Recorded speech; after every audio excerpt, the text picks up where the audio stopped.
தோனியின் உடல் வலிமை முன்பு போல் இல்லை. சிஎஸ்கே அணியின் பயிற்சியாளர் ஃபிளெமிங் கொடுத்த அப்டேட்.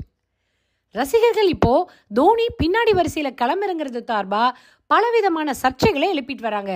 இதுக்கு பதிலளிக்க வகையில சிஎஸ்கேவோட பயிற்சியாளர் என்ன சொல்லியிருக்காருன்னா, தோனியோட உடல் வலிமையும் கால் முட்டியும் முன்னாடி இருந்தது மாதிரி இல்லை. சொல்ல போனா அவரால் 10 ஓவர் கூட ஆட முடியாது.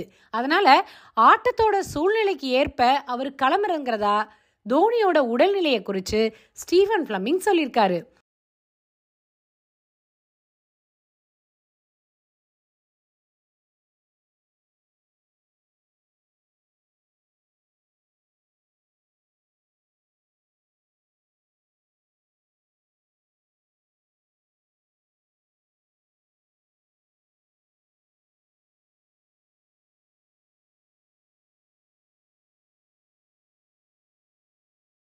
கிரிக்கெட் தகவல்களுக்கு மறக்காம C1 ஸ்போர்ட்ஸ் தமிழ் மற்றும் சித்திரை 1 மீடியாவை ஃபாலோ பண்ணிக்கோங்க.